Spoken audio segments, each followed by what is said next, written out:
lo permite reconocer correos de la misma universidad y Ay, ay, ay. no era conveniente por eso. Bueno, porque en realidad, ya, yo sí tengo licencia, como de Ceresis tenemos licencia por un año. Ah, bueno. Un ratito, ¿me da permiso? Voy al... Claro, claro.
Perdón.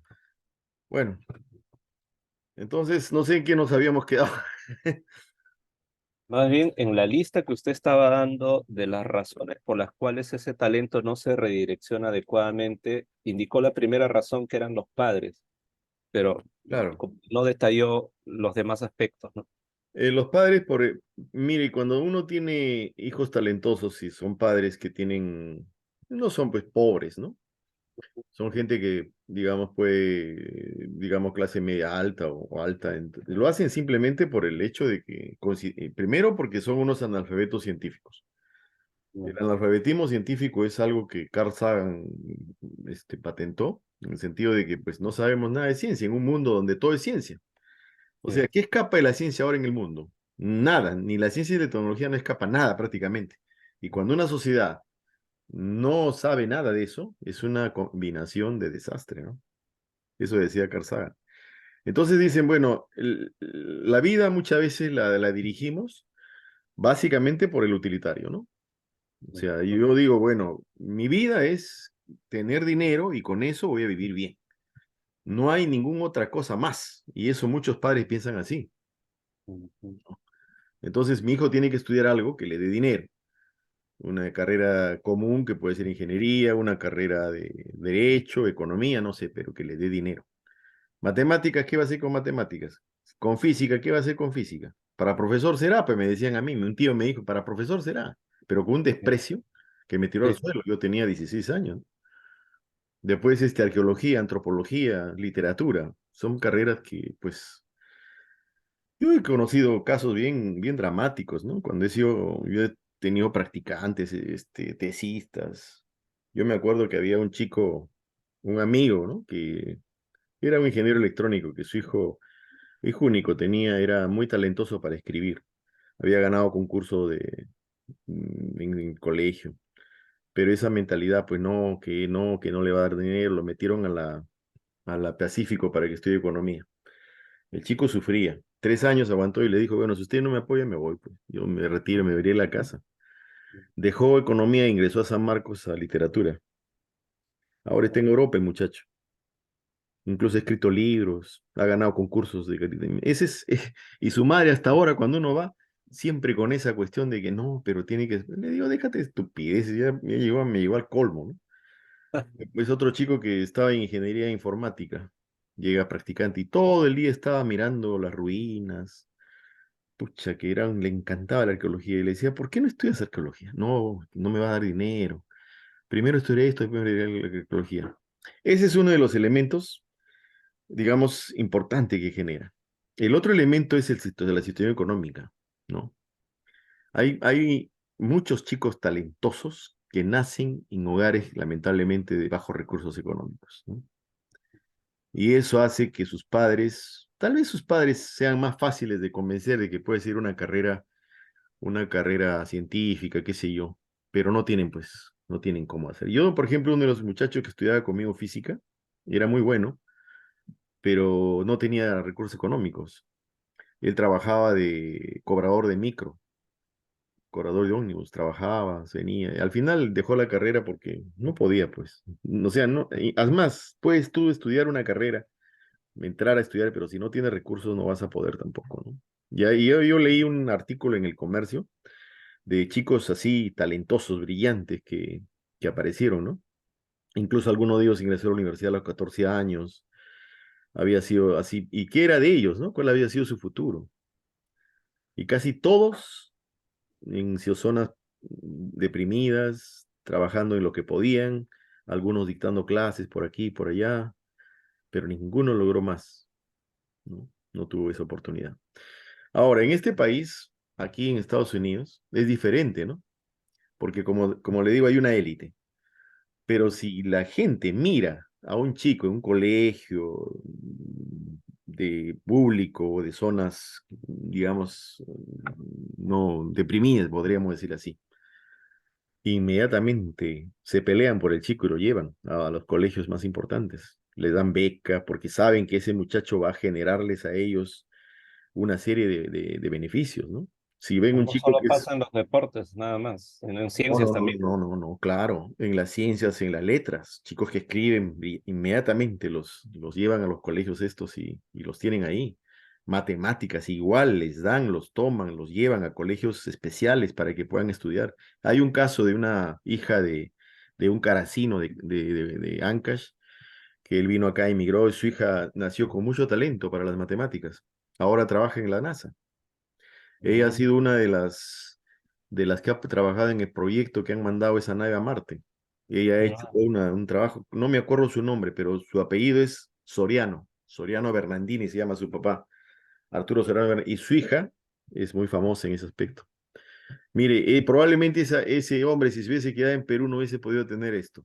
Pero esa chica, él me contaba, ¿no? Que cuando empezó a chico y vieron el talento, las cosas, inmediatamente la mandaron a otro colegio y no le cobraron nada.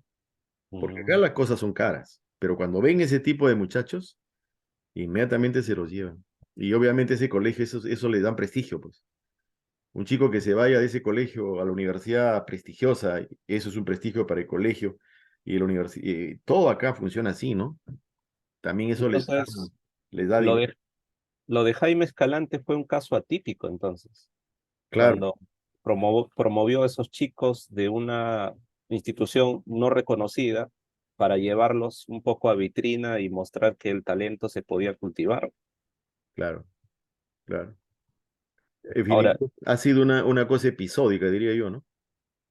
¿ese Eso no ha- proceso no se ha repetido otra vez, es que similarmente? eso no refleja pues una política definida, Ah, ¿no? No refleja, digamos, en Perú, por ejemplo, ¿no? ¿Qué colegio caro, por ejemplo, el Roosevelt, el Humboldt, o los colegios más o menos pitucos que tenemos ahí, que tienen, entre comillas, uno de los mejores, digamos, la mejor formación? ¿Qué colegio de esos empieza a agarrar esos talentos y llevárselos ahí, darles una beca para que puedan formarlos? Que puedan irse a Alemania después o de Estados Unidos y que regresen al Perú para contribuir con las obras. Ni nadie, ninguno, no existe, no. no No. existe. Entonces, si tú tienes plata, es lo único que puedes hacer, meter a los mejores colegios, tal vez a las mejores universidades, ¿no? Que también es difícil porque ingresar a San Marcos o a la Uni, pues son universidades difíciles de ingresar. Entonces, ahora pululan una barbaridad de universidades por todo lado, que es, ya, pues, no sé. Ese es el problema, ¿no? Entonces, obviamente no tenemos esa política, porque por la sencilla razón de que nuestros políticos también pues son unos analfabetos científicos, ¿no?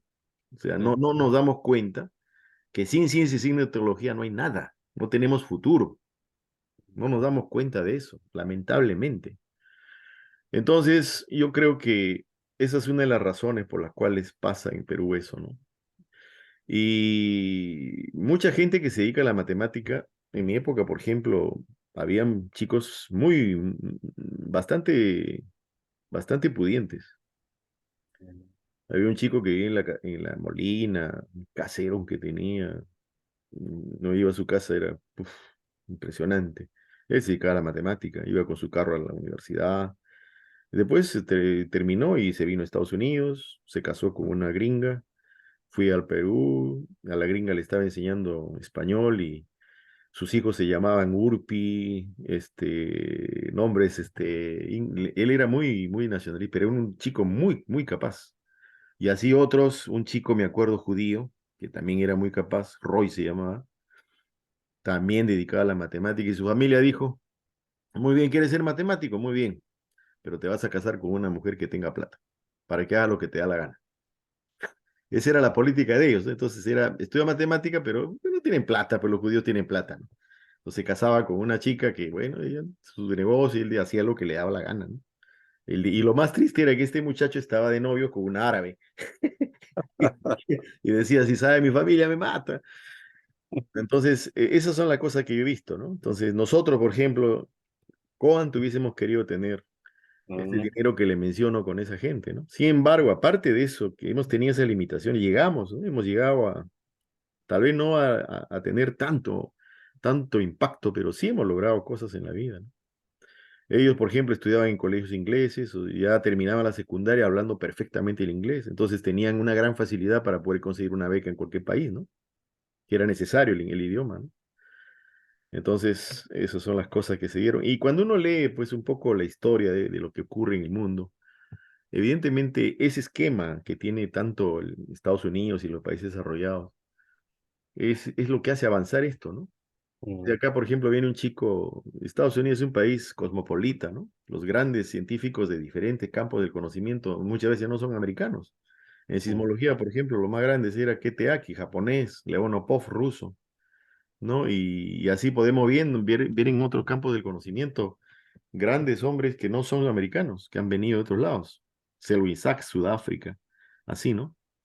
Pero ¿por qué este país acoge a esa gente, les da la oportunidad? Yo trabajé con científicos en Italia, en el Centro de Física Teórica, con rusos, matemáticos, y pucha que esos hombres era un nivel increíble que tenían, pero en Rusia vivían en departamentos con baño común, antes de la perestroika. Ya, pues yo justo llegué a Italia en el año 90 para hacer una estadía de 6 meses, para trabajar en el Laboratorio de Física de la Tierra, en estructura interna de la Tierra y predicción de terremotos.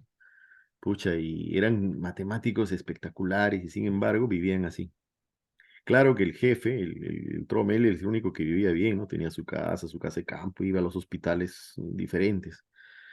Y obviamente el que manejaba pues el instituto de matemáticas ahí en Rusia no era pues un matemático, era un político. Entonces claro. ellos, por ejemplo, si querían sacar fotocopias a un libro, tenían que pedir permiso a esos tipos y les decían que podían sacar 20 páginas por día en la Biblioteca Central de Moscú. Entonces ellos cuando ya teníamos confianza me decían, ¿cómo vamos a competir así con Occidente? Me decían, es imposible. Mm, Y ahí es donde viene el derrumbe, se cae ese sistema. Pues, ¿no? ¿Y dónde están esos matemáticos? Ese matemático que trabajé que se llama Andrei Gavrilov, estuvo en Canadá y ahora está en Estados Unidos.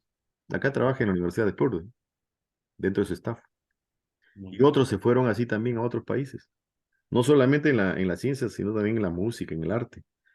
O sea, un sistema que de alguna forma fue probablemente, digamos, bueno al principio porque logró un montón de cosas, pero después entró en esas contradicciones, ¿no? mm, Y mm, perdió a su mejor gente probablemente, ¿no? Ahora, bueno, es diferente, ¿no? Ahora ya, pues, es muy diferente la situación. Entonces, yo creo que eso, mientras un gobierno no tenga en su cabeza, tú vas y le dices a un congresista, oye, ¿tú sabes para qué sirve un cocinero? Y él te va a decir, claro, pues eso te hace esto, y bueno. ¿Y sabe para qué sirve un matemático? ¿Sabe para qué sirve un físico? ¿O para qué un científico? mm, Y el tipo no va a saber responderte, porque son así, Entonces, esa gente, ¿cómo podemos nosotros desarrollar un país como con la política que tenemos? O sea, vendiendo nuestros recursos. Cada vez nos hacemos más pobres. mm, Vendiendo lo que tenemos ahí. Hace 40 o 50 años Corea estaba igual. Y ahora mm, mira lo que es Corea. ha despegado. China mismo, ¿no? China era un 40 años le ha llevado a China y este es una potencia mundial. ¿Por qué? Por eso. Si nosotros analizamos, China apuntó a eso. Primero copiaban sus cosas, después han desarrollado su propia ciencia y tecnología. Y ahora, caramba, los americanos están preocupados, ¿no? No solo porque generan de todo. Generan pues celulares, computadoras, automóviles, y tienen un nivel de investigación impresionante en todas las cosas, ¿no? 40 Pero años. eso, o sea, no era solo repatriar a los talentos, sino era darles todas las condiciones para que lo hagan, ¿no? Claro. Por- Esa es la cosa, ¿no? Porque en el Perú, por ejemplo, este, vamos a repatriar un talento y vamos a ponerle a un burro que esté encima de él. O sea, mira, por ejemplo, si traemos al Perú, vamos a suponer una cosa hipotética.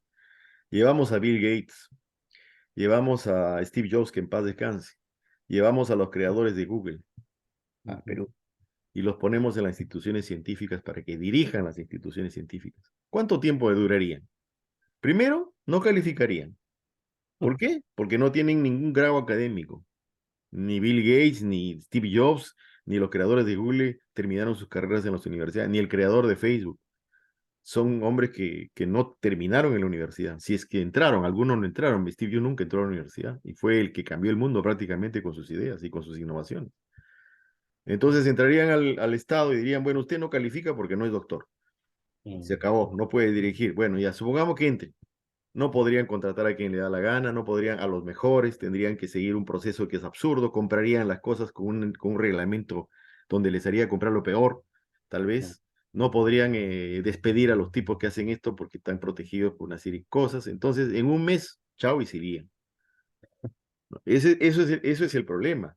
Entonces, como nosotros en el Perú, muy pocos hablamos de lo que es el sistema peruano. Y como decía un premio Nobel que llegó a Lima, ¿no? Dijo, me sorprende que acá no discuta su estructura social. Si no discutan eso, cómo cambiarla, cómo mejorarla, cómo hacer las cosas mejores. No significa pues implementar el comunismo, o sea, la gente cree que cuando uno habla de cambios ya es comunismo. ujú, O sea, lo que tú tienes que hacer en un sistema como el nuestro que no funciona, pues hacer una reingeniería de ujú. procesos, de procedimientos, de las leyes mismas, ¿no? Obviamente hay una corrupción que es la que funciona en todo aspecto, que se ve, ¿no? Y encima yo digo, ¿cómo podemos vivir en una situación así? En un estado, pues, paquidérmico, ¿no? Donde no sirve nada. Sí, O sea, donde sí, entonces, ahí vamos a crear instituciones como, por ejemplo, yo discutí con Modesto Montoya, vas a crear un ministerio, le dije, un sistema como el que estamos. ujú, ¿Crees que vamos con eso a desarrollar la ciencia y tecnología? ujú, Tenemos un Ministerio de Salud décadas y la ujú, salud siempre está en crisis. ujú. Entonces, pues, yo creo que esa es una cosa que hay que trabajar mucho, ¿no? Y hay que educar, hay que especialmente ir a los colegios, especialmente hacer no es una cuestión revolucionaria, reforma, digamos, educativa, hay que hacer una revolución educativa. Es decir, si no, no vamos a cambiar nada. Lo que estaba haciendo Jaime Saavedra entonces iba por buen camino. Jaime Saavedra fue el ministro de Educación, ¿no? Sí. Yo creo que sí, pero como le digo, en un sistema como el nuestro es bastante complicado, muy complicado realmente. Yo he sido, yo ahorita soy director ejecutivo del Centro Regional de Sismología para América del Sur. Es una entidad privada, una entidad internacional. No nos movemos al margen de todas las leyes peruanas porque somos como una embajada, ¿no? Mm, Pero yo he trabajado muchos años en el IGP, he trabajado muchos años en el Instituto Nacional de Investigación y Capacitación de Telecomunicaciones, el INICTEL, que ahora es INICTEL UNI. He trabajado en el CONCITEC y también he trabajado en la empresa privada, ¿no? Yo he visto pues todas las cosas, o sea, yo he querido hacer cambios, la peor frustración de mi vida era eso, ¿no? mm, Imagínense, mire, en el año 2002, me parece, o 2003, yo ya con Italia ya se estaba trabajando en los wikis, en los blogs, cosa todavía que no había, no estaba muy desarrollado. Y ahí yo empecé a pensar en un proyecto que le llamamos Colaborium, que mm, básicamente era una red social. Y lo ujú, implementamos para hacerlo cuestiones de historia sísmica. Y hicimos una plataforma que le llamamos Colaborium, donde entraba la gente, se inscribía, tenía foro, podía poner sus ideas sobre la cosa, fotografías, había chat. Hicimos eso en una programación en software libre. Y yo les puse en varios sitios. Y la gente miraba, me decía, y yo digo, ¿no? Si en ese momento hubiese estado en este país y me iba con mi proyecto, donde un tipo me hubiese mirado, me hubiese dicho, ya veo, no te doy $100,000, Dicho. a ver, para hacer algo, porque él iba, con eso hubiese pensado en sacar dinero. Pero Claro. yo llamé, yo fui acá, fui a... Nadie entendía, nadie me hacía caso. El director de Cereces de esa época, en la tercera exposición que decía yo, él fue a las 3, me dice, recién estoy entendiendo algo de qué se trata. Y después de eso aparece el Facebook, ¿no? Mm, Yo digo, miércoles, ¿cómo es la vida, caracho? O sea, por vivir y por trabajar en un país subdesarrollado, ¿no? no. Ese es el problema, ¿no? Entonces, estos países que están acá no están como están por casualidad, ¿no? Por eso ha habido todo un proceso histórico que los ha llevado a esta situación, ¿no? Donde han aprendido a darse cuenta de que la ciencia, claro que no vamos a decir que toda la población pues tiene una cultura corre con la ciencia, no es así. Hay muchos problemas. Yo, por ejemplo, me quedo sorprendido en las vacunas nomás, Mm, las actitudes de la gente, que acá la misma religión es una especie de negocio y hay iglesias por todos lados y bueno, todo es negocio acá, sé la verdad. ah, Entonces, sin embargo, han tenido pues un desarrollo histórico interesante, ¿no? Entonces, cuando un país interpreta su realidad, la ciencia es una forma de interpretar la realidad, ¿no? Interpreta su realidad de la manera científica, la población va a la ciencia a pedirle la solución de sus problemas. mm, Por ejemplo, viene la pandemia, ¿a quién le pedimos solución? ¿Mm? A la ciencia. Y gracias a la ciencia hemos podido parar la pandemia. Acá en este país, 3 vacunas, la Moderna, la Pfizer y la Johnson. mm, En China, una vacuna que han vacunado a toda su gente, y aparte la disciplina china que no dejó que ese virus se avance, ¿no? Eso fue un ejemplo que nadie lo dice. ¿En dónde más? En AstraZeneca, ¿no? En Inglaterra con Bélgica, en fin. Y el único país sudamericano, latinoamericano que ha sacado vacunas ha sido Cuba, ¿no? Ha sacado 5 vacunas y no, Cuba no ha comprado una sola vacuna y ha vacunado a toda su población. mm, Y entonces, ¿nosotros qué hemos hecho? ¿Nosotros qué hacemos en Perú cuando viene un problema? Le pedimos, empezamos a basarnos en mitos y creencias, ¿no? mm, O no es así. Vamos en misa para esa nación. Vamos a rezar para que se sienta mejor. Y no estamos hablando de gente ignorante, de profesionales como nosotros, así actuamos. Esa es la realidad. No decimos, oye, vamos a hacer algo para ayudarlo, tal vez buscar el mejor especialista. Es así. Entonces uno va al hospital y se cura y sale y dice, gracias a Dios, estoy bien. Gracias a la Virgen que recé. Mira, eso es una cosa muy privada, de parte tuya. Reza, si quieres, tu fe es tu fe, pero no olvides todo lo que te han hecho, que ha sido el mm, sacrificio de miles de hombres que han dedicado su vida al descubrimiento de todo lo que te han dado a ti para que te cures. mm, Resonancia magnética, tomografía, los medicamentos que se han desarrollado para poner a la gente, todos los instrumentos que se están en el hospital, ecoencefalograma, ecocardiograma, la prueba Holter, el electrocardiograma, todo es física, todo es ciencia. Las medicinas, cómo Fleming descubrió la penicilina, cómo se ha evolucionado todo eso, las vacunas, los antidepresivos, los antialérgicos, todos esos elementos, caramba, que están ahí y que nos olvidamos. Entonces yo propuse al hospital y le dije a mis amigos, cada vez que salga un paciente del hospital curado, denle una hoja donde le digan todo lo que le han hecho para que se vaya, para que aprenda, para ilustrarlo. Denle una hoja y le dicen, hemos hecho esto, y esto fue por esto descubierto, por ahí una pequeña hoja, 3 líneas por cada cosa, y que él sepa lo que le han hecho y qué conocimientos hay ahí, cómo se ha logrado todo eso. Y así educamos a la población, creamos una conciencia, digamos, vamos trabajando en una cultura que va a ser la tener sociedad acorde con la ciencia. Pero mientras no se dé eso y mientras no haya una política determinada donde sepamos qué vamos a hacer, entonces va a ser difícil. ¿Qué pasa ahora, por ejemplo? Nosotros que hemos trabajado, que hemos estudiado en el primer mundo, ¿qué hacemos?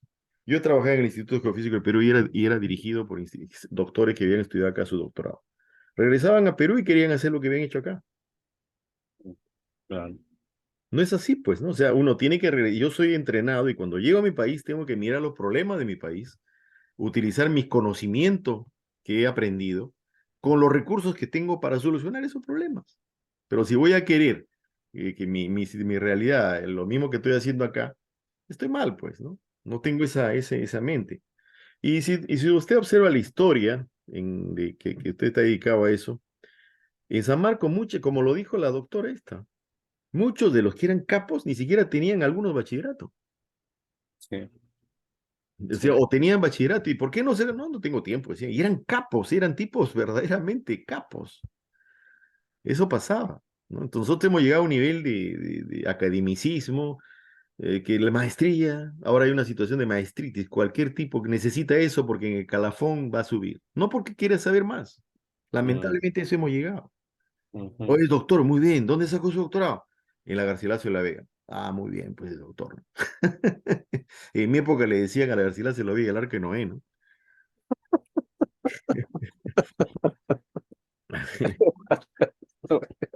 Ah, ya. Así le decían a la Garcilaso. O sea, Bravo. en mi época no había pues todas las universidades que hay ahora, ¿no?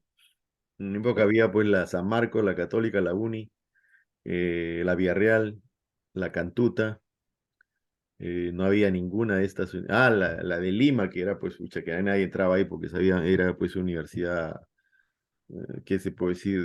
De Ah, los vagos, clasista. ¿no? En la Universidad de los Vagos, ahí entran los vagos. La San Martín de Porres también una universidad que muy mal vista en mi época, ¿no? Después ya empezó a crecer y a ver cosas del estilo, bueno. Pero así era. Y la Garcilaso, pues le decíamos el Arca de Noé, ¿no? Por Entonces, cierto, el surgimiento de los centros preuniversitarios fue a raíz, decían y justificaban así, de que era difícil ingresar a las universidades nacionales, ¿no? claro. Pero a medida que se fueron incrementando estas universidades particulares, dieron, digamos, la puerta para que los centros preuniversitarios propios de las mismas universidades generen esas adaptaciones, digamos, de que los estudiantes de colegio pueden ingresar a la universidad de una manera más, o sea, una transición más fácil, ¿no? Más Claro, sencilla. porque también una de las cosas que observaba, y eso es importante entenderlo históricamente, la preparación que teníamos del colegio no era suficiente para afrontar una educación universitaria, por lo menos en matemáticas y en física. ¿Nunca lo fue? Y yo creo que nunca lo fue, ¿ah? Aunque probablemente, por ejemplo, la uni, ¿no? Cuando uno ingresaba a la uni, daban un curso rápido de 15 días, casi todo el día, de cálculo de límites, cálculo diferencial, cálculo integral. Muy rápido. Pero uno tenía que tener una base buena, pues, ¿no? De álgebra, de crimen, de todas esas cosas. Entonces, por ejemplo, cuando yo ingresé a la universidad y ya cuando me puse en la facultad de física, el primer ciclo yo llevé teoría de números, complemento de matemática, A le llamaba, y matemática J1. Y encima me metí a un curso de filosofía que se llama Introducción a la Teoría de la Ciencia. Pucha, y yo lo vi verde, ¿ah? Verde lo vi, puñales, qué bárbaro. Me sentí, dije, nunca voy a terminar mi carrera porque fue para mí bien difícil. Por ejemplo, el curso de Introducción a la Teoría de Números, el profesor ponía un problema y decía, demostrar que el sucesivo de un número es mayor que el número. Algo tan obvio, ¿no? Pucha, pero que había que demostrarlo en base a lo que estábamos aprendiendo y había que generar a su madre. Yo decía, pero, y eso nunca habíamos aprendido en el colegio. En el Matemática. colegio uno tiene una educación. En la primaria te dicen lo que tenemos que hacer. En la secundaria nos dicen lo que tenemos que hacer. Y cuando entramos a la universidad, a veces es lo mismo. Cuando Mm, salimos de eso, queremos un trabajo que nos digan lo que tenemos que hacer. Nunca generamos nuestros trabajos. Y lo triste es que por ahí viene un examen y hay que contestar exactamente igual todos. mm. En eso, por ejemplo, una vez hay una anécdota de Rutherford, premio Nobel de Física que descubrió el modelo atómico. Sacó una nota baja, pues en un curso de física, ¿no? O matemática, creo. Y se sorprendieron, dijeron, ¿qué ha pasado con este? Este es un buen alumno. Entonces un profesor fue y le dijo, mira, vamos a tomarle una prueba, una pregunta nomás simple, yo quiero ver con él y vamos a ver qué ha pasado. Fue y le puso un problema simple, le dijo, ¿cómo mediría él la altura de un edificio, ¿no? Y él estaba pensando, Rutherford, y él le decía, ¿tienes algún problema? No, le decía, simplemente que hay tantas formas de resolverlo que no sé cuál escoger. podría utilizar la sombra del edificio, un barómetro, diferencia de presiones subiendo, y le dijo como 10, y por otro, finalmente le dijo, agarro arriba, amarro una roca, lo suelto con un hilo, y cuando llega al suelo, mido cuánto tiene el hilo, y esa es la altura del edificio. O le toco la puerta al portero y le pregunto cuánto mide el edificio. Entonces el tipo se sorprendió tanto, le dijo, ¿por qué eres así? Porque a mí me enseñaba a pensar, dijo, ¿no? Ujú. Entonces nuestra educación no nos enseña a pensar, no nos enseña a ser creativos, a ser innovadores, ¿ya? Entonces, por eso tenemos la sociedad como la tenemos, pues, porque siempre estamos esperando que alguien haga por nosotros las cosas y en segundo lugar no sabemos cómo solucionar nuestros problemas también. Por eso, mira, cuando uno habla de matemáticas, yo escribí un artículo que le voy a mandar sobre la Ya. matemática, ¿no? O sea, digamos, el papá no pudo, el hermano no pudo, el abuelo tampoco pudo y yo tampoco voy a poder, porque hay una cuestión que la matemática es muy difícil, ¿no? Que no se puede. Y no nos damos cuenta que en la vida todo es matemática. Mm. Esa es la cuestión. Y yo escribí algo, ¿por qué aparecen esas cosas así, ¿no? Ahora, obviamente, si alguien empieza a enseñarme como en el colegio, estoy fregado, pues, ¿no? Pero si Mm. alguien me empieza a hablar bonito, me empieza, por ejemplo, a decir, ¿ustedes piensan que Pitágoras se le ocurrió en un triángulo que la hipotenusa al cuadrado? Eso lo logró porque hubo un proceso histórico que lo llevó a eso a él, porque era un científico, él tenía cabeza analítica. Y cuando tú agarras, empiezas a poner cuadrados, a querer medir una área determinada, llegas justo a ese teorema. Llegas. No es una cuestión que se me ocurrió de la nada. Y Mm. así cuando uno ve en muchas partes de la matemática, eso se ha dado, ¿no? Se ha dado. Por ejemplo, hay un libro que no lo he encontrado lamentablemente, que se llama Recuerdos de Göttingen, esa universidad donde está este chico Harald. Ah, sí. Es un libro escrito por Max Born, que fue un físico premio Nobel de física. Recuerdos de Göttingen. Ahí él habla sobre su vida cuando él estudió ahí, porque él estudió ahí.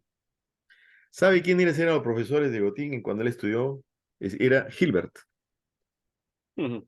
era Wow. Minkowski, Runge, ¿y cuál era el otro? Eran cuatro capos, ¿no? Cuatro capos.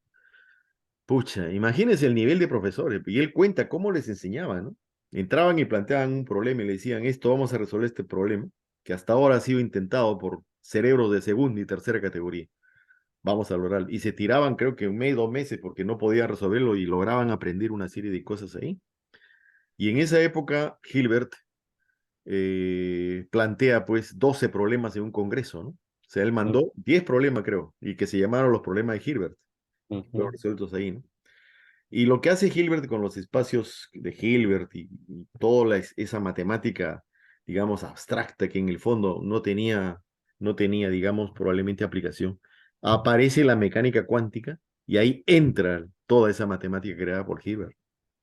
Banach y todos los espacios de Banach, los espacios de Hilbert, entra a tener ya mejor dicho, se utiliza esa matemática para poder explicar muchas cosas que antes no había, ¿no? Igual como Newton, ¿no? Newton probablemente ha sido un grande de los grandes, ¿no? Es decir, él inventa una matemática para poder explicar lo que su cabeza producía, ¿no? El cálculo infinitesimal y diferencial, perdón, el cálculo infinitesimal. Imagínense ese logro intelectual, ¿no? Mm. Y no solo él, ¿no? Ha habido otros. Por ejemplo, en Europa siempre ha habido esa tendencia que hemos hablado. Gauss, por ejemplo. Gauss era una familia de padres analfabetos, ignorante. Y Gauss a los 5 años recibe un problema aritmético que el profesor lo deja leerlo, ¿no? Y obviamente, pero ese profesor, mire esa cultura ya que tenía esa sociedad de esa época, ese profesor agarra y va donde su familia, que le da libros a Gauss, y al final lo lleva donde el rey, ¿no? Y le dice al rey, lo traigo a este porque él es un talento en la matemática que nos va a dar mucho, mucho, mucho prestigio, mucho. Y el rey le dice, bien, le vamos a dar una beca. Y no solamente iban matemáticos, iban músicos, ahí todos los grandes compositores de la historia han sido apoyados por los reyes, por estos tipos, ¿no? Y le dieron, y va Gauss, pues Gauss a dónde llegó, ¿no? Lo que hemos hecho con lo que ha hecho Gauss en la matemática es espectacular. Gracias. Bueno, O sea, si nos damos cuenta, ese tipo de política que se ha dado desde esa época, ya era una política que esos mecenas, esos hombres ya tenían un concepto de ciencia, de arte, ¿no? Que estaba en sus vidas, que venía del Renacimiento probablemente, ¿no? Ese cambio que se dio en el Renacimiento, histórico, obviamente, todo eso. Y eso generó lo que estamos viendo, ¿no? Algo importante. Y ahí Gauss, por ejemplo, pues lo donde llegó. Y justamente hay una historia interesante porque Gauss lo ayuda este rey, pero un hijo del rey fue Humboldt. mm, Y justamente Humboldt viene pues a Perú y descubre la corriente del Humboldt. Él le gustaba la botánica, la biología y vino ahí. O sea, mire, leer la historia es fascinante realmente. mm, Es fascinante porque nos enseña muchas cosas. Por ejemplo, en el caso de Santiago Antunes de Mayolo, mm, cuando él se va a Europa, él estudió matemáticas en San Marcos, obviamente sí, física también creo, porque en esa época era pues, se estudiaba todo eso. Y él viene acá y plantea pues lo de las hidroeléctricas. Se fue un pionero en pensar en las hidroeléctricas, ¿no? Pucha, y nadie le hacía caso, pues, nadie le hacía caso.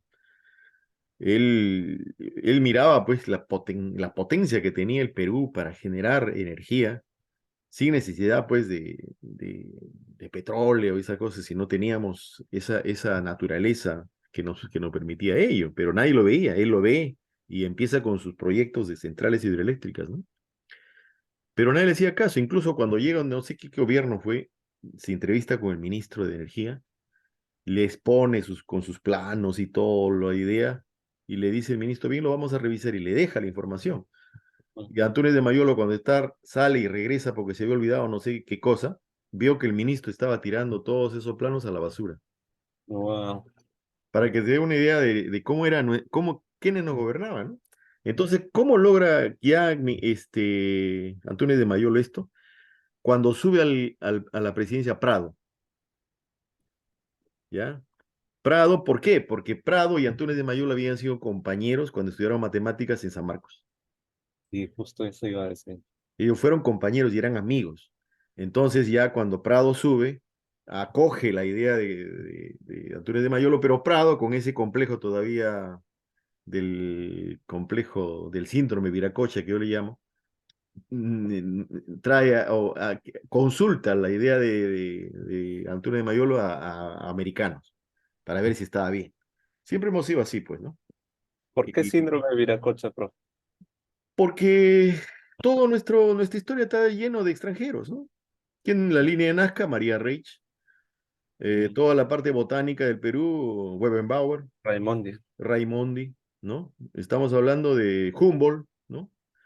¿Dónde estamos un González, un Rodríguez, un Toledo? ¿Dónde? Siempre es así, o sea, hemos traído esa gente para que pueda hacer esas cosas. Ahora ya hay peruanos que están logrando cosas muy importantes, por ejemplo, en Caral, ¿no?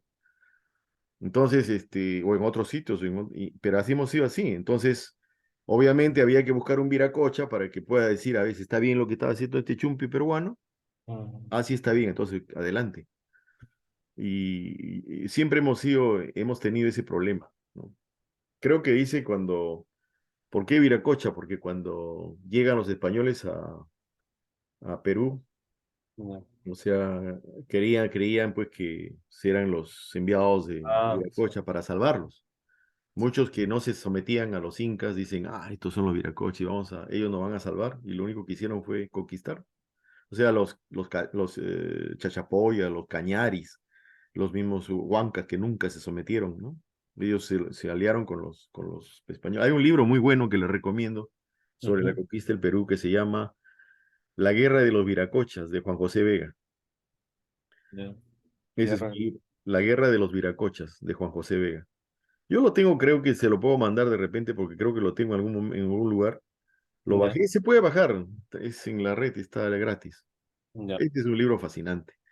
Ahora que mencionaba esto de Antune Mayolo y Prado Garteche, este, me contaba y lo escribió también el doctor César Carranza, indicó que cuando Francisco Mero Quesada Cantuarias llegó a ser ministro de Educación, anteriormente por su formación como filósofo, pero también por su formación como matemático, haber estado vinculado a la Facultad de Ciencias, eh, pudo conocer la realidad del ambiente matemático de la época y propulsó la creación de diferentes proyectos y elementos que ayudaron a promover la matemática. O sea, conocedor del área, sabe su importancia y por lo tanto, estando en la posibilidad de capacidad de tomar decisiones, ejecuta ello.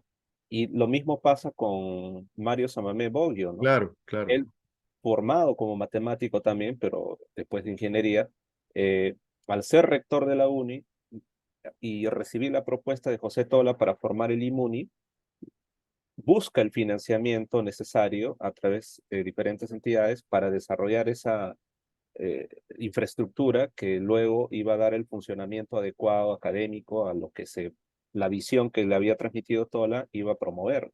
claro, Entonces, es importante que no solamente las personas destacadas de las áreas tengan el conocimiento, sino que ocupen los cargos adecuados para poder claro. promoverlas.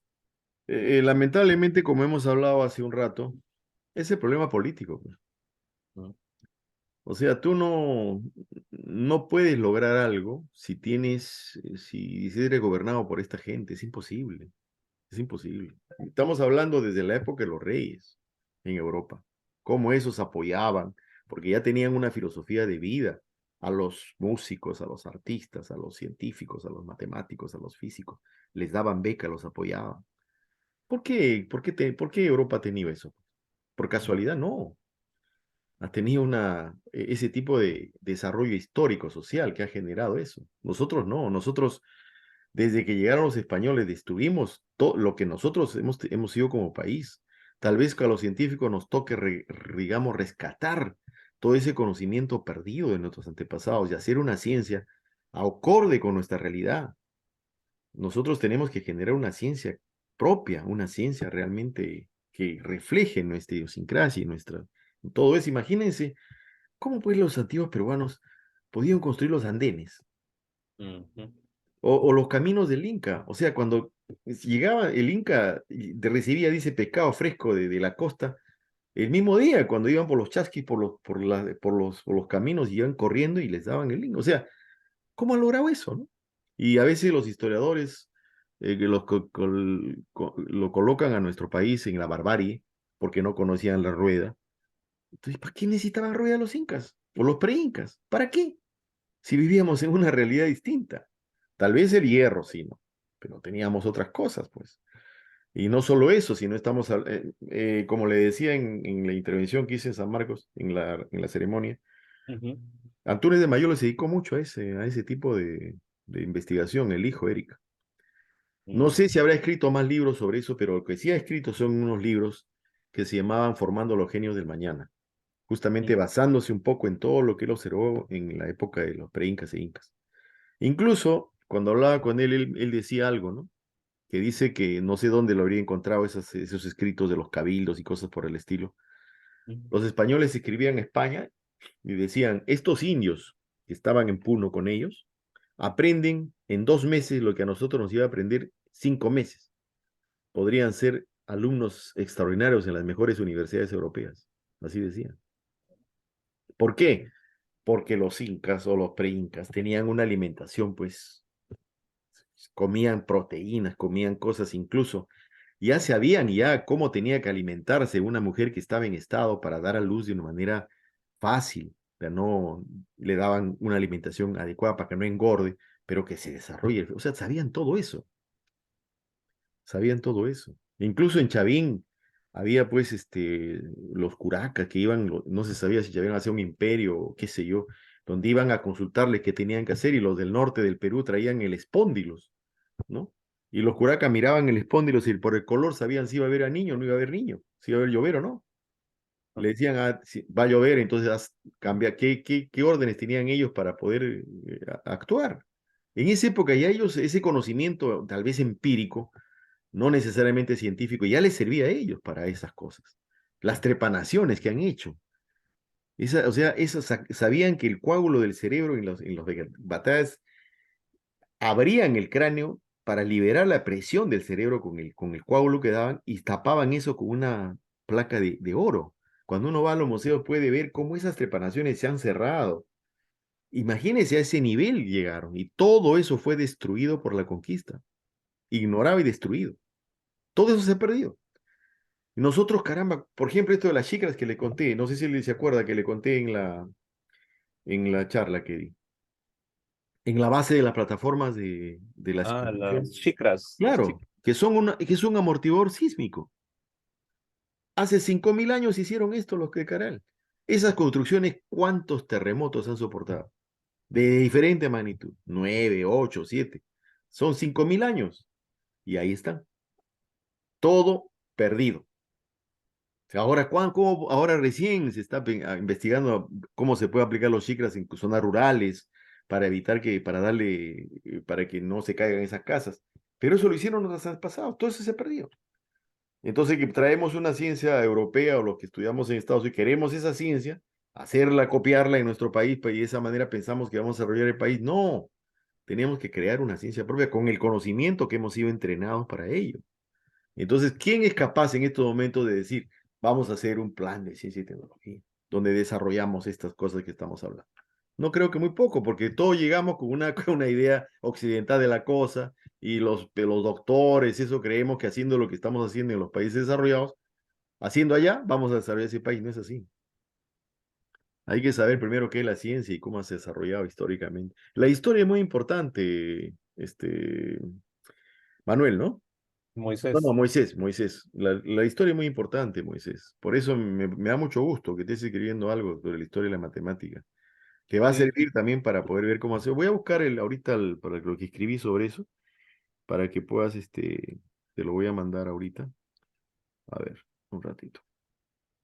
Me gusta escribir, de repente ha visto alguno de mis escritos en la red. sí. De hecho, en la parte evolutiva de la ciencia como tal en el Perú, Marcos Cuetos hizo alguna publicación relacionada, el historiador de apellido Yepes también hizo Ya. una publicación relacionada, una serie de publicaciones relacionadas, y en todas ellas Ajá. eh, dan como síntesis, o se podría dar como síntesis, que uno de los elementos que ha mm, no promovido de mejor manera todo esto es el aislamiento. Por Mm, ejemplo, ¿no? Claro, Miguel Wenceslao Garaycochea, un arequipeño formado en leyes, pero así como Fermat, un aficionado a la matemática, eh, trabajó en paralelo con el desarrollo en Europa, lo que vendría a ser hoy en día pues la teoría de números complejos, ¿no? Con claro, claro. el cálculo binomial, que Ajá. fue comentado por Federico Villarreal post muerte de Garaycochea por sus hijos que le dieron el encargo. Por ejemplo, él, de haber estado enterado en su época con lo que acontecía para la Europa de entonces, Ya, sin duda alguna, sus conocimientos y sus escritos hubieran pasado a ser actuales, a ser de vanguardia del claro, momento. Pero ¿por qué no se dio? Porque hubo un aislamiento, claro. no se conocía. Federico Villarreal, con el talento y sabiduría, decía José Tola, que esas cualidades, ese talento innato, pudo haber sacado mayor provecho si el adelanto de la época, que para cuando él ya era doctor, eh, Werner Riemann, por ejemplo, ya tenía la teoría de lo que hoy se conoce como la superficie de Riemann, etcétera, de haberle dado fuerte a ese aspecto, al no estar tan aislado como en la época se tenía cuando llegaban los libros por barco y demoraban meses de meses, ¿no? Y todo eso, y la facilidad de las lenguas, porque el bisnieto de Federico Villarreal es un políglota, o sea, habla un montón de idiomas. Yo lo entrevisté en 2005, creo, por ahí, en su casa en la Vía Expresa, por República de Panamá, y hablaba un montón de idiomas. Y me dio curiosidad cuando a Tola vi un video que está en la misma biblioteca de las Católicas, está libre para descarga. La entrevista a Gerardo Ramos Cabredo a José Tola Pasquel como parte del proyecto Mi Banco. El Banco Continental lo hizo un proyecto para divulgación de las ciencias en general. Y indicaba, cree Tola, que sospecha que Federico Villarreal pudo no haber tenía un mayor impacto a nivel internacional justamente porque tenía probablemente una carencia de conocimiento idiomático en inglés o en alemán, etcétera, ¿no? Aunque en sus donaciones de la biblioteca personal que heredaron su familia, había muchos libros en alemán, en francés, en italiano, etcétera, pero pareciera que se hubiera distraído más con el esperanto en su afán de tratar de crear una lengua alternativa para la difusión de las ciencias, ¿no? Entonces, eh, en cierta manera es una parte de aislamiento también. Y de forma indirecta vivimos ese aislamiento hasta que no llegó Alfred Rosenblatt a actualizarnos con ese conocimiento de la época y a poder tener una nueva etapa, ¿no? Entonces, Claro, el factor aislamiento, incluso recuerdo ahora, ya falleció un matemático hace unos meses atrás, Pedro Contreras Chamorro, de la claro, San Marcos. Él, yo conversaba mucho con él, tanto en la Ricardo Palma como en San Marcos, y él me decía, muchos resultados de mi época cuando estudié en México, mi doctorado, me decía, yo lo escribía, pero nunca lo publicaba. claro, Y pronto aparecía un artículo académico con los resultados que yo ya había predicho claro, anteriormente. claro. Y una serie de oportunidades ha ocurrido tantas veces lo mismo, Sí, y me cuentan mis estudiantes, oye, ya apareció tal resultado, que justo usted lo comentó en su clase. claro. Más, hasta lo demostró o dio la idea de la demostración. Pero esa es Pero, una de las cosas que llevamos hasta ahora, otro de los problemas y otra karma que tenemos. Nunca publicamos, nunca escribí. Mire, todo lo que le he contado de lo que enseñé en la universidad, esa experiencia, no la escribí, ¿no? no la escribí. Y acá, acá hacen cualquier cosa, escriben. Mm, sí. Lamentablemente es así. Colaborium sí escribí. Se lo voy a mandar lo que he hecho en Colaborium. Y eso es cierto. Por ejemplo, yo creo que también si nuestros grandes matemáticos como Santiago Tuve Mayor lo quiso venir a Perú, ¿no? Porque él le ofrecieron un montón de trabajo en el extranjero, pero él quiso venir a Perú a trabajar en su patria. Incluso su esposa era una esposa noruega que la trajo a Perú y enseñó, fue profesora de mi madre, esa señora. En Huaraz enseñaba en el colegio le enseñó a mi madre en el colegio. Mm, Y Antonio de Mayolo obviamente vino a Perú a trabajar. Pero, por ejemplo, Antunes de Mayolo supuso en sus investigaciones la existencia del neutrón ujú, 9 años antes de que Chadwick lo descubriese. Probablemente si él hubiese estado en Europa y hubiese escrito un trabajo en ese aspecto, hubiese sido candidato al Nobel. Si un país subdesarrollado como el nuestro probablemente no tenía ese tipo digamos, de facilidades, ¿no? Ahora, otro personaje que usted me preguntó fue Godofredo García. ujú, Godofredo García, por ejemplo, ¿por qué no está su biblioteca de Godofredo García en San Marcos? ¿No? Porque, ¿qué pasó? En esa época, Godofredo García, él ha sido, creo que, rector de San Marcos, si mal no recuerdo. sí, Y ya cuando él se iba a retirar, estaba en el rectorado, Alberto Sánchez. ujú, Y parece que tuvieron un problema, no sé qué cosa pasó. O no le quisieron pagar o dar sus beneficios a Godofredo García cuando se retiró. Y él de manera, digamos, resentido, un resentimiento que tuvo, agarró toda su biblioteca y la donó a los militares. Porque esa biblioteca él quería darla a San Marco, pero como lo trataron así, evidentemente nuestra idiosincrasia también es esa, tratar mal a los hombres buenos de nuestro país, ujú, eso pasó. Eso pasó y lo que hacen ahora, lo que está tratando de hacer, por ejemplo, el esposo de su nieta que me buscó y que hemos tratado de que ya se va a hacer su biografía, es trasladar esa biblioteca a la UNI.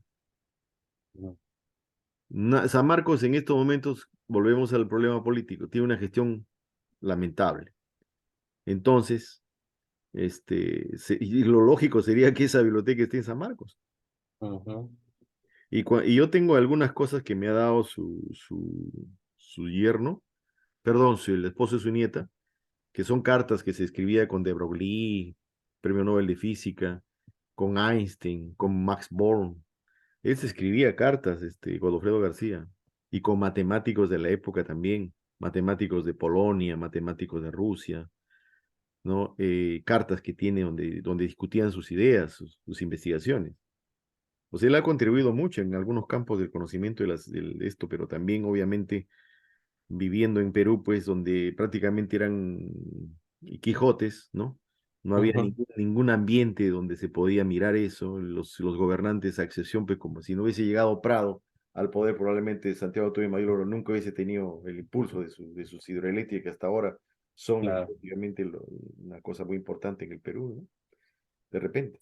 Entonces, eso es el problema y hasta ahora seguimos en ese plan, Moisés, lamentablemente. Y el Cambiado, ¿no? caso que le aconteció a Godofredo García también ocurrió con el mismo Villarreal. Villarreal donó parte de su biblioteca ah, por medio de su hija, cuando ya Villarreal falleció, pues, ¿no? Porque Federico Villarreal tuvo solo una hija. Entonces fue ella la que hizo la donación, parte de la biblioteca, y otra parte se quedó con la familia. Ya, Entonces, cuando donaron los libros, me contaba el profesor Tomás Núñez Basalar, Tomás Núñez Lai, hijo de Tomás Núñez Basalar, me decía, él como estudiante había consultado los libros con el sello de la biblioteca Federico Villarreal, porque la biblioteca estaba en el sótano de lo que hoy es el pabellón de física. ya, Había una biblioteca que se llamaba así, ¿no? Seminario Villarreal o una cosa así, y podían consultarlo directamente. Pero luego, cuando se inauguró la nueva infraestructura de la reciente Biblioteca Pedro Zulem, la central, era tan grande el espacio que querían llenarlo con algo, ¿no? Entonces dijeron, ¿de dónde sacamos libros?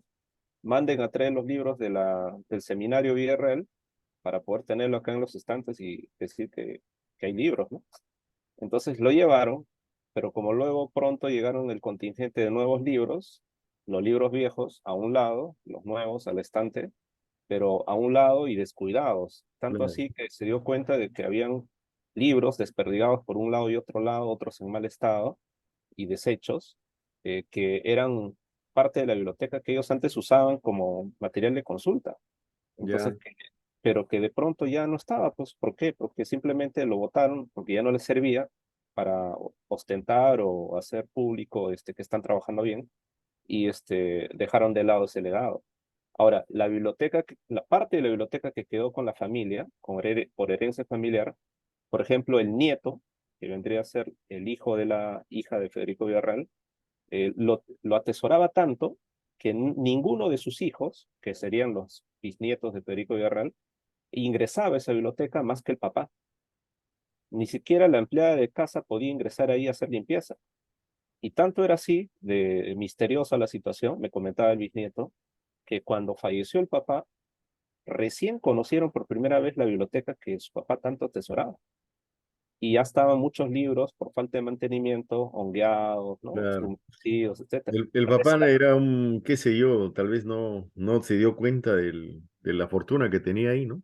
Eso. Y bueno, De la rescataron algunas sociedad. cosas y esas cosas que rescataron, que eran varias, quisieron donarlo a la San Marcos, pero la autoridad de ese entonces San Marcos le dijo que no, que esperaran una fecha especial Sí, para poder pues, recién hacerlo. es así. Pasaron por varias instituciones hasta que finalmente la Biblioteca Nacional dijo, pásenlo por aquí, yo voy mañana mismo a recogerlo con una unidad especial y nos lo traemos con el compromiso de crear una unidad especial, ¿no? Que se llame Federico Villarreal, hasta la Puede ser. fecha.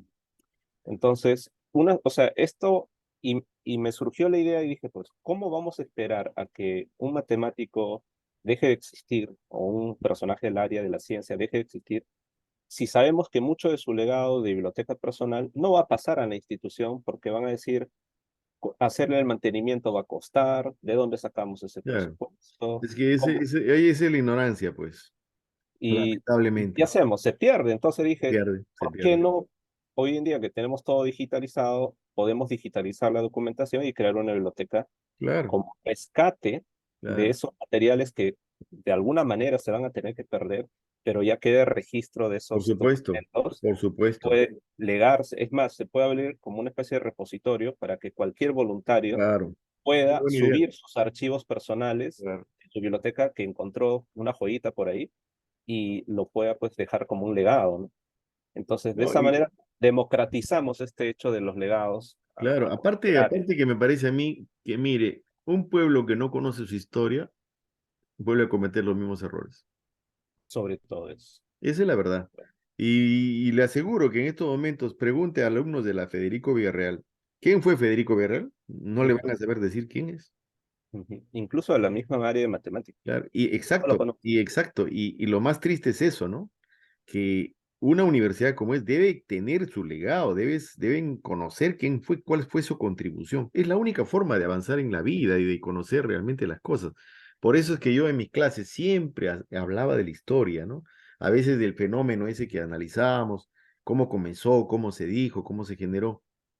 Siempre me gustaba eso, de ver la historia. Incluso cuando yo investigué un poco sobre el teorema de Pitágoras, dije, fue tan fascinante ver todo eso, ¿no? Y, es decir, eso es una cosa que tenemos que entender que es lo más importante y darle a los estudiantes esa oportunidad. Por ejemplo, esto que está haciendo usted es fundamental, ¿no? Es que hay que difundirlo, escribir en artículos y se haga un libro mejor y digital también para que los muchachos aprendan. Le he mandado un artículo a su WhatsApp sobre Ya, el miedo a la matemática que escribí hace tiempo. Ese está publicado en el Facebook, pero se lo he mandado. genial. Así es. Gracias, profe. Gracias. Lo voy a Sí, leer con detalle. Más sí, bien, pues. profe, quería hacer una pregunta en relación a lo que, bueno, usted comentó a grandes detalles, cómo esta puede ser mejorada en cuanto a la atracción a la ciencia y cuáles son los mecanismos que la traban, ¿no? Pero hablando de la ciencia básica, que es física, matemática, química, bueno, dentro de la matemática podemos considerar la estadística, pero hoy ha avanzado tanto la estadística que se podría mencionar separadamente la matemática, creo yo. Claro, Eh, pero al margen de eso, estadística es matemática. Ujú. No Y puede entonces, salir de la matemática. como ciencia básica, como ese Dream Team que tendríamos que hacerle brillar, digamos, en nuestra realidad nacional, eh, bueno, pues, la currícula nacional de la educación básica regular no le da el brillo, sino más bien lo opaca, porque trata de quitarle, creo, su verdadera esencia en elementos que son más para llenar documentos y decir que están haciendo algunas cosas, pero el fondo no se consigue, incluso en los colegios mayores, ¿no? Así es.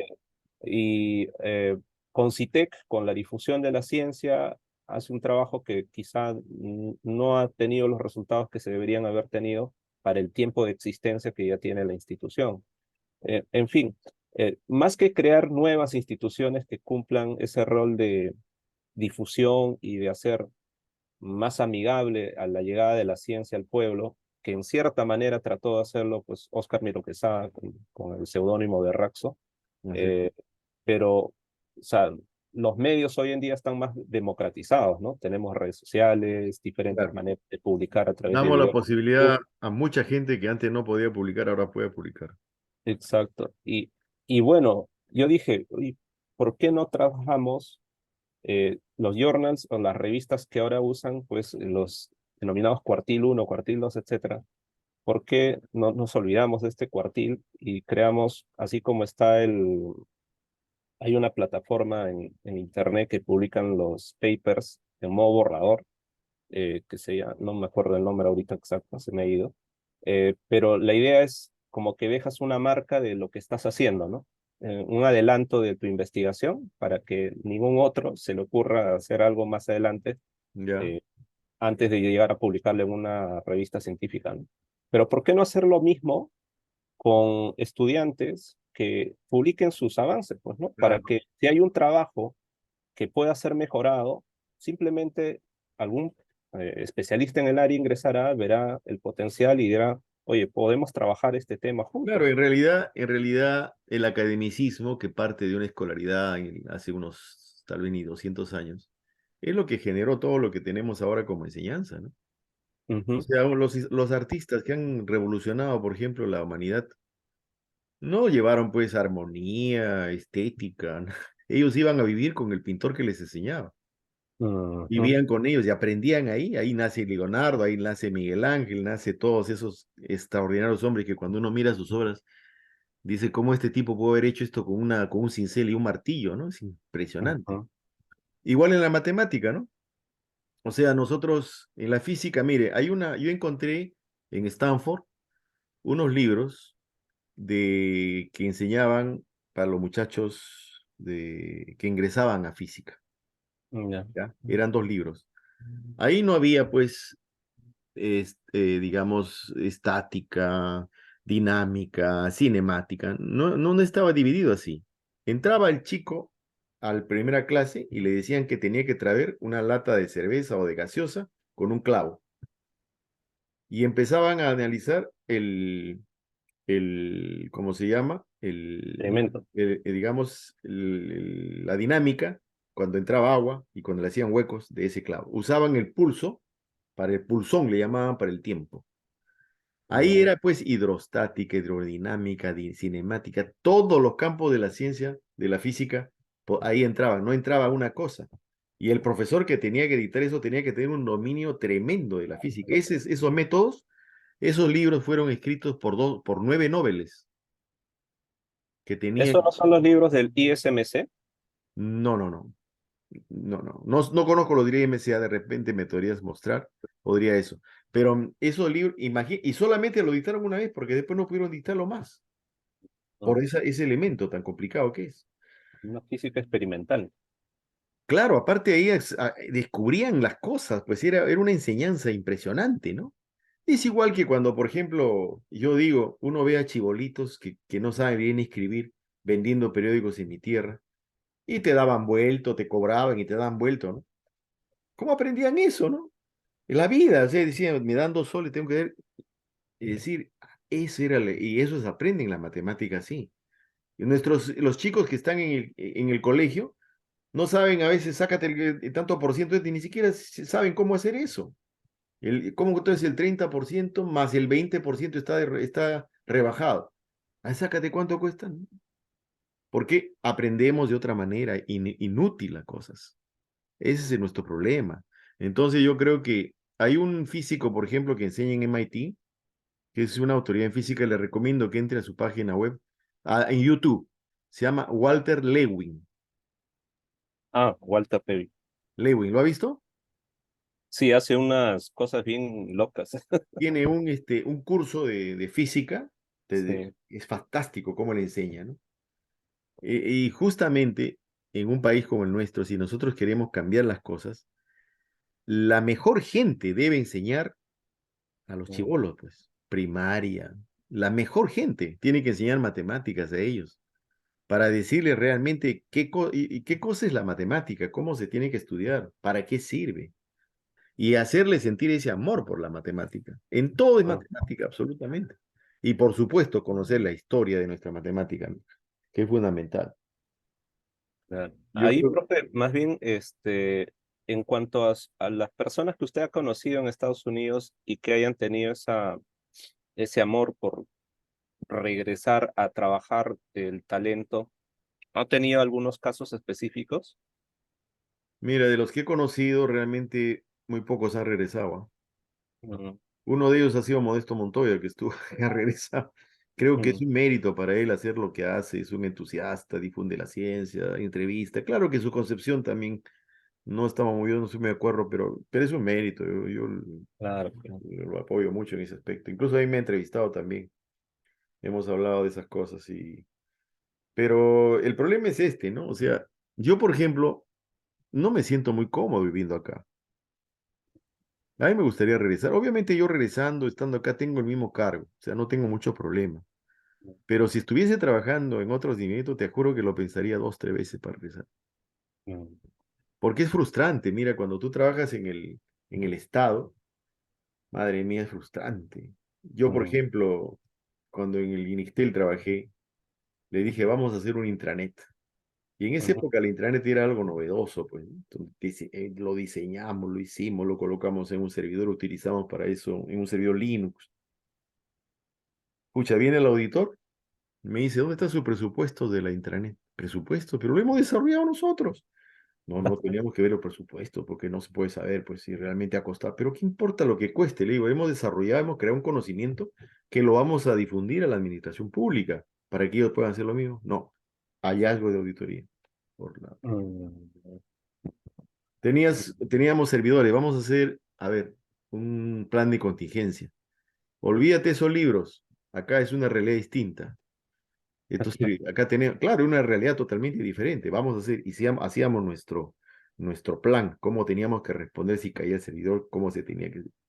Hacíamos un plan real, como estaba ahí. Donde no ha utilizado esta tecnología, disculpe, aquí está el plan. No, hallazgo de auditoría. Ah, ¿Cómo diablo puedes avanzar en un sistema así? ah, Cuando estás haciendo innovación, estás haciendo cosas, es muy complicado. ajá, Pues yo llegué a una empresa privada y habían hecho un plan de, para pedir software, un formulario, no servía para nada, era todo papeles. La ya, realidad era que llamaba por teléfono, se me cayó la máquina, anda, pila este que venga, que le cambie, así. Todos los mm, papeleos que habían hecho no servía para nada. Igual, eso pasa en el Estado. La realidad es una y los papeles y las leyes están tiradas ahí. Eso es exacto. lo más triste. Yo propuse al ingeniero, al director general del NICTEL, me acuerdo, le dije, ¿por qué no hacemos una página web de quejas? Así claro, le dije, que la gente se queje y hacemos una estadística de las quejas. E incluso va a ser algo así, le dije, interesante para los congresistas. Hagamos una serie de quejas. Y empezamos a hacer quejas de telecomunicaciones, de agua, qué sé yo. No, nos va a hacer pero vamos a crear problemas, pero hacemos algo bueno. E La insistí hasta página que más visitada, o sea que, pasó 6 meses, 7 meses, sale quejasperú.com. Mire, le dije, ahí está, ¿ve? Ahí está. Después la firma digital, que se pensaba que la firma digital pues era una firma escaneada, ¿no? Era un proceso en criptografía. claro, de clave pública y clave privada, ¿no? Es decir, había Ujú, todo un proceso, ¿no? Vamos a hacerlo nosotros. No, que de manera experimental. O sea, ujú. había ese miedo, Hay un temor. y yo tenía como 30 hallazgos de auditoría cuando venía el auditor externo. Tenía que enfrentarme a él y decir, bueno, ¿por qué? Porque hacía cosas y ha evaluado que estos sistemas son importantes. ¿Por qué ha cambiado a software libre? Mm, Porque es el desarrollo, no es por plata, porque a veces cuesta más el software libre desarrollarlo, implementarlo, pero el software es la gente que tiene la capacidad de investigarlo, de mejorarlo, de ver su fuente. Esa es la idea, crecer en conocimiento y como seres humanos también, compartiendo el conocimiento. No hallazgo de auditoría, miércoles. ¿Para qué ha hecho este sistema aquí? ¿Cómo? Pero le dije, mira un sistema de visitas. ujú, Matemáticamente, vamos a pensar científicamente, matemáticamente. ¿Para qué sirve el sistema de visitas? Para saber quién entra entrando a la institución, obviamente. ¿Y cómo lo analizo? Bueno, ¿a dónde va más la gente? Cuando va, ¿a dónde va más la gente? ¿Que a dónde iba más la gente en Inictel? A logística. Logística quedaba al fondo, tenía que atravesarse todo Inictel y al fondo tenía que irse. Entonces le dije, por lógica, este sistema nos está diciendo que logística debe estar ahí nomás, de la entrada más cerca, para evitar ensuciar el local, robos, todo lo que sea. Trasladamos ahí logística. Con un sistema tan simple, pero ujú, analizando y haciendo cuadros y un análisis de ese tipo, nos dábamos cuenta qué cosa pasaba con eso simple. ¿Te das cuenta? Pero eso, pues el tipo tiene su sistema de visitas, registra y no le importa analizar para ver cómo puede mejorar las cosas. Y ahí tiene que entrar una formación matemática, obviamente ah, científica, para que analice. No hay. Así se tiene que enseñar las cosas, pues, ¿no? mm, Los chicos, por ejemplo, en su vida salen, tienen que comprar pan. A ver, ¿cuánto está el kilo de carne? 25 soles el kilo. Y ya, a ver, dame 30 gramos. ¿Cuánto va a ser? Eso no saben. Mi nieto no podía eso, que había estudiado y que estaba haciendo aritmética, álgebra, geometría. 30 gramos, a ver, ¿cuánto sería? Mentalmente nomás. Bueno, o más o menos. A ver, acá, por ejemplo, es libras. Pucha madre, a ver, ¿cómo hacemos con libras? Agarra tu calculadora. Es decir, cosas simples, ¿no? Estamos yendo a tal velocidad, a una velocidad promedio, y digamos, ¿cuánto me voy a demorar para llegar aquí? A ver, ahora supongamos que tengo una velocidad instantánea de esto. ¿Cómo eso influye en lo que voy haciendo? O sea, vendría a ser la derivada, ¿no? ujú, Pucha, que no hay. Y todo es pizarra, cuatro paredes, papel, y no ujú, vemos la realidad, cuando todo lo que estamos haciendo tiene aplicación en la realidad. Esa es nuestra enseñanza, pues, lamentablemente. mm, Y no conocemos la historia, pucha, que es peor todavía, pues, ¿no? Ni hablar, ya estamos. Cuando sí, ah, enseñamos matemática, pues uno tiene que, por ejemplo, decir, bueno, vamos a hablar de los grandes matemáticos que ha tenido nuestro país. ¿Ustedes saben quién fue Federico Villarreal? En la Universidad de Villarreal tiene que ser cajón. La primera clase esa, ¿qué contribuyó Villarreal? ¿Qué cosa hizo? Y eso es una clase suficiente para ujú, dar toda esa información.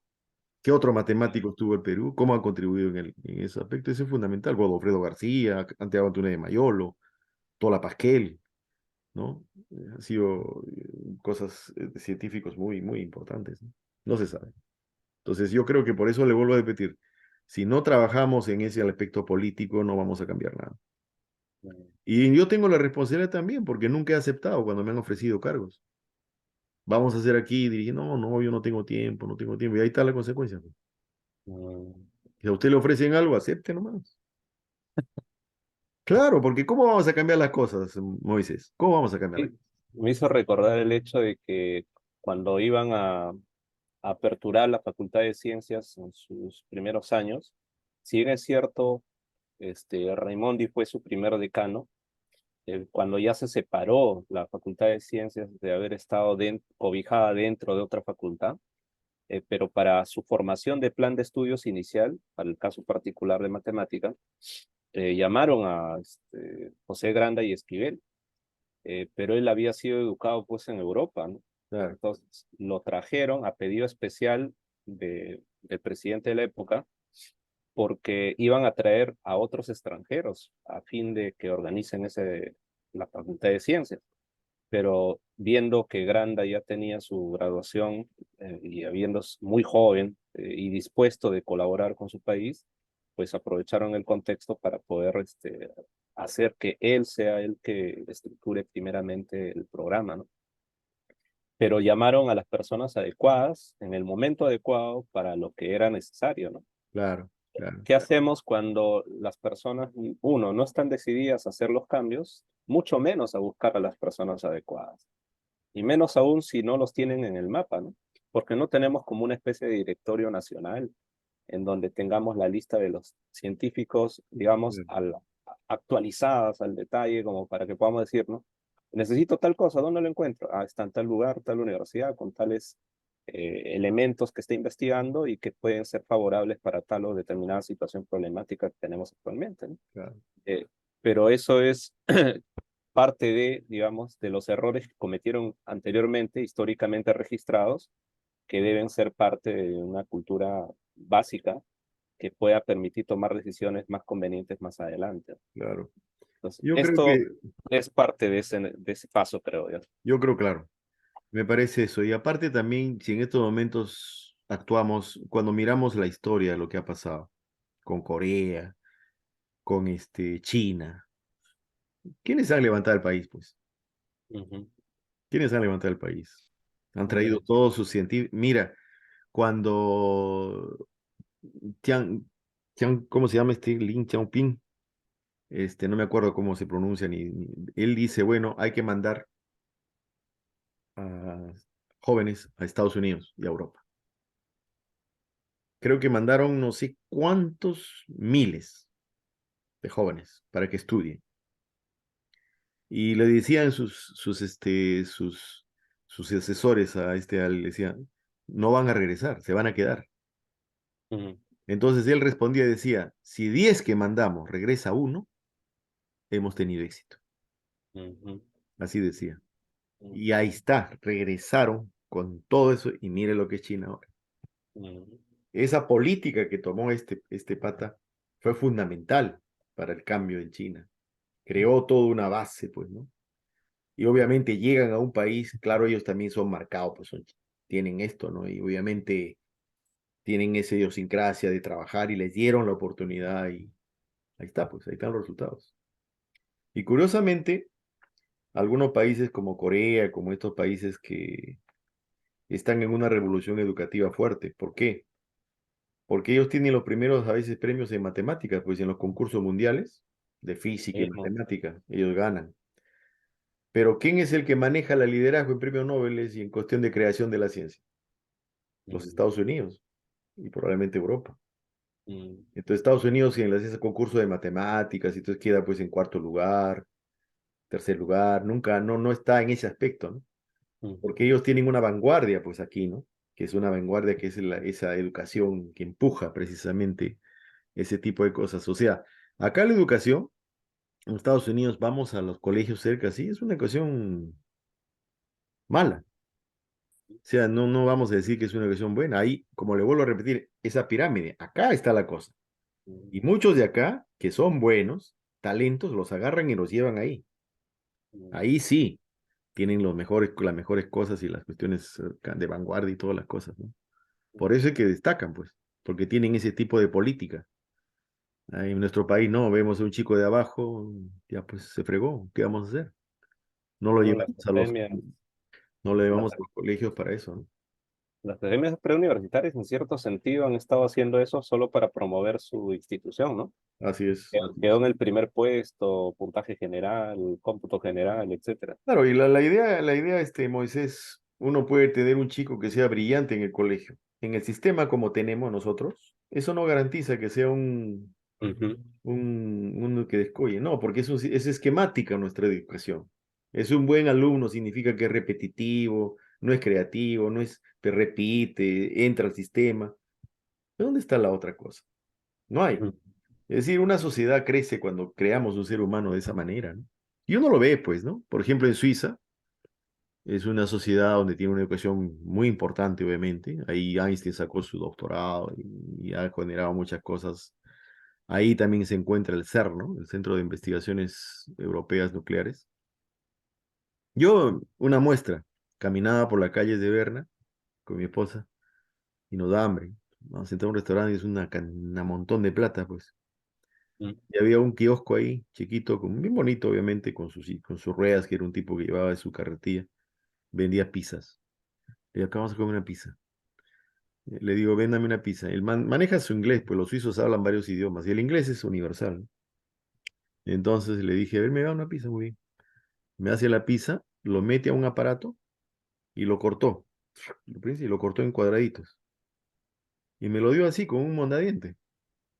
Pucha, dije, qué bárbaro, qué práctico, ¿no? Ya no tengo que estar mordiendo. Y me agarraba mis cuadritos. Y yo le digo, ¿y dónde lo ha comprado eso? Me gustaría comprarlo para llevarlo. No, me dice, no lo he comprado, yo lo he hecho. Ah, mire, le dije, y lo ha hecho y sí me dice, porque yo observé el, el problema que tenía mi cliente cuando le daba así, en este platito, y a veces con un tenedor o con servilleta, entonces llevaban a la boca porque no podían. Entonces dije, ¿cómo arreglo eso? Y hice esto. Y en ese momento me hizo pensar a mí, ¿no? Dije, si un vendedor de pizza, un tipo que sale, tiene ya una formación educativa que le permite tener ese elemento de acción frente a un problema que tiene, una sociedad crece, pues, ¿no? ujú, En ujú, Perú el tipo repite lo mismo 50.000 veces y no lo va a hacer nada, porque así educamos a la gente, le quitamos esas cosas básicas. Como ujú, decía Mico Achao, ¿no? Mico, un físico de origen asiático que está acá, él decía, ujú. todos los niños nacen genios, todos. Y después llegan los años peligrosos, decía. Los años peligrosos del colegio. Y ahí le quitamos eso a los niños, ¿no? Y él hablaba de su experiencia de su hija y cosas. Y es la verdad, ¿no? O sea, un niño es creativo, un niño ve cosas que nosotros ya no vemos de adultos. Pero cuando entramos al colegio hay que aprender esto, estudiar, memorizar y responder de la misma manera todos igual. Tiene que haber una revolución, enseñar a pensar, ser las personas así, entender que la matemática no es difícil, la matemática es bella, pero ¿quién va a querer cuando nos enseñan como nos enseñan? Mm, ¿No? sí, ¿Para qué uso los conjuntos? ¿Cómo nacen eso? ¿Para ah, qué uso? ¿Qué problema voy a resolver con eso? Solamente hablar al chico de las cosas así generales, ¿vale? Vamos a tener históricas en relación a esas cosas, va a tener esa inquietud de seguir, de aprender, de gustarle las cosas, ¿no? Si no, es bien difícil, Moisés. usted conoció al profesor Huaco, que era de geofísica, creo. Claro, claro, él fue mi jefe, Ah, Daniel Huaco. creo que él había tenido estudios en Japón o algo así. No, él estudió acá en Estados Unidos su doctorado. En geofísica, el Perú tiene una especie de, no sé, pionero en algo específico a nivel mundial, en algo que se haya investigado solo aquí y que de pronto se dio a conocer fuera. Mira, nosotros tenemos aquí un fenómeno que solo ocurre en Perú y en Ecuador que se llama el electrochorro ecuatorial. Mm, que cuando tú estás en algún lugar del apartado del territorio nacional, prendes tu televisor y tienes señal. Y si no hay nada, ¿cómo tengo señal? Porque existe un electrochorro que es una especie de un cordón de electrones que pasa por la atmósfera que se comporta como un satélite. ah, Eso se ha descubierto hace muchísimos años. Incluso se planteó la posibilidad de utilizarlo como comunicaciones para zonas rurales, ¿no? Ya. Y por otro lado,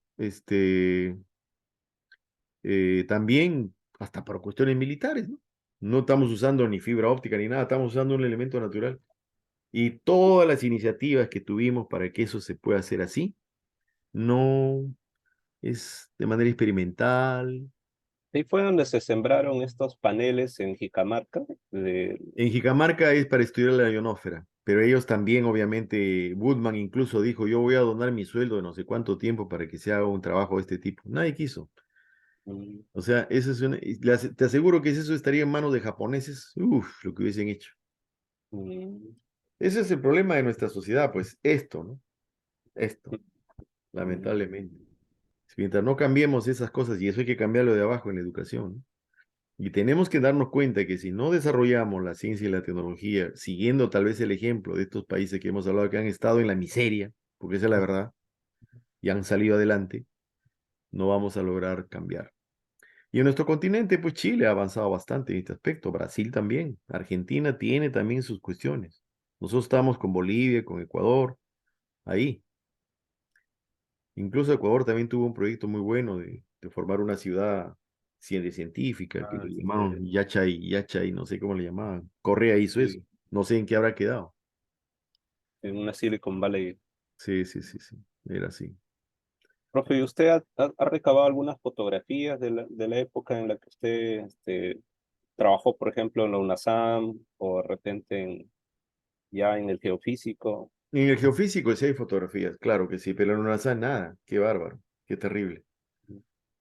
Era más complicado. La verdad que no sé, ¿no? Porque también, pues, en esa época tomar fotografías Con- era con una cámara en blanco y negro y había que llevarlo a revelar y si uno lo hacía en colores tenía que mandarlo a Lima porque en Huaraz no había quien lo revele.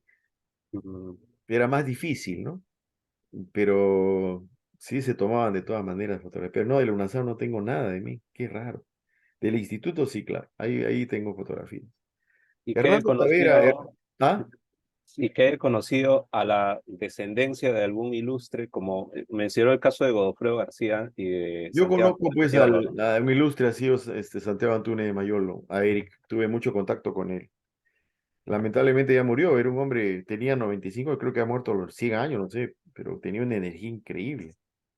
Y los descendientes de él, La verdad ¿alguna que no sé, ciencia? no, ahí sí no lo sé, no he seguido ya eso. Mm, Pero los libros de él puede encontrarlos en la Sociedad Geográfica de Lima. sí, Eso queda en Igerón Puno. sí, envié un correo, me dijeron que podía, me dieron un número para llamar al bibliotecario y preguntar si específicamente por el título. Todavía no lo he hecho, pero ya tengo el contacto de él. Él tenía varios libros en ese aspecto y lo vendían ahí, ¿ah? Lo vendían. Ah, A mí me regaló 2 ejemplares, creo, porque tenía de varios tópicos. Eran libros escritos justamente para el público en general, ¿no? Muy buenos. Él ha escrito también otras cosas que creo que estaba en el Banco Central de Reserva, algo así. mm, Y con este nieto este esposo de su nieta de Godofredo, básicamente es un ingeniero civil, no sé en qué situación está, si habrán llevado los libros, no lo sé. Le di el teléfono de él, sí, Aurelio Alban, sí, exacto. de él. Lo voy a llamar recién esta semana. Claro, le dice nomás que yo le he dado el teléfono, que ha conversado conmigo y que si usted está No hay- interesado en esas cosas, no hay ningún problema. Gracias por las No, encantado. sugerencias. Y todo esto espero culminarlo este año, Qué bien. llenando esos vacíos que me están faltando y crear estas oportunidades para que la comunidad matemática pueda tomarse ese tiempo de reflexión tan necesario. Yo creo que tiene que también entrar en una de las cosas que le recomendaría es dar sugerencias de los Ujú. cambios que tenemos que hacer en la enseñanza de la matemática. Mm. Una de las cosas que hay que introducir en todos los campos del conocimiento es la historia, que es fundamental. Mm, Eso es básico. O sea, cuando nosotros aprendemos un fenómeno en la física, pues tenemos que saber qué pasó, ¿no? claro. Tiene que haber historia, saber cómo se llegó a eso.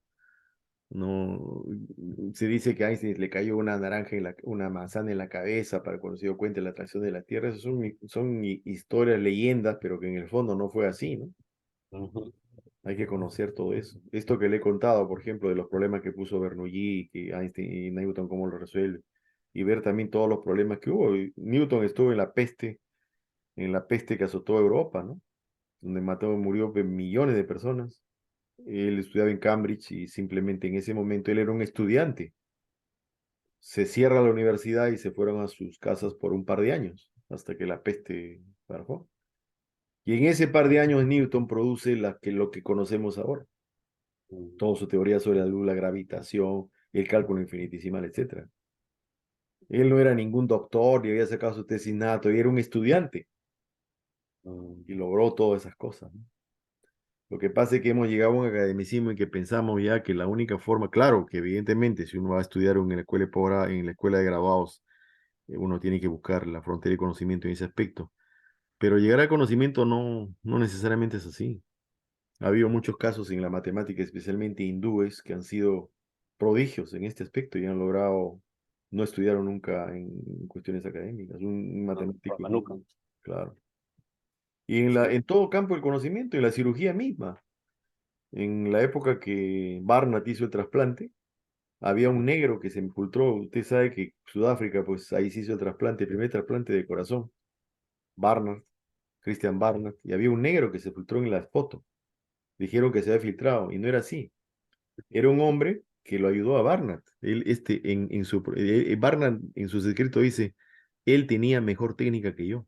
Y ese hombre no fue a la universidad, era un ignorante, era un hombre que vivía en una casa que no tenía luz ni agua, Wow, porque era un segregado, era el jardinero del hospital, pero se había dedicado a trabajar con animales, había hecho trasplantes, era un talento innato de cirugía. Y Barnard lo descubre y lo lleva, pues, y lo ayuda. Incluso en lo que se escribe de Barnard es que él le entregó el corazón a Barnard para que pongan el corazón del plan que estaba haciendo.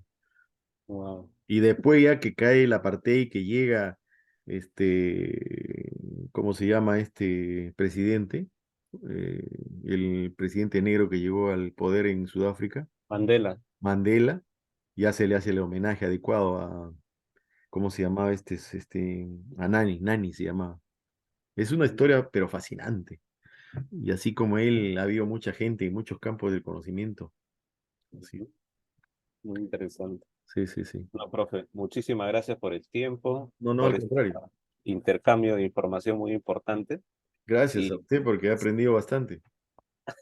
y sin duda todas las novedades vamos a estar integrándolas más adelante en otra Claro. conversación y Po- también en lo que van a ser los lanzamientos, pues, ¿no? De Podemos las actividades. conversar pues en otro momento, también no hay ningún problema, Excelente. Para sobre mí ha sido física. bastante provechoso todo. Le mandaba ese artículo y no hay problema. Me dice nomás cuando queréis conversar y conversamos sobre otros temas, puede ser física y otras cosas. Con esta cuenta, profe, que el otro se corta. Y claro, me dice nomás yo genero la link. Y ahora voy a pasarlo a YouTube y le mando el link. Excelente. Muchas gracias, profe. Gracias. Buenas Gracias a noches. usted, gracias Hasta amigo. luego. Muy amable. Adiós.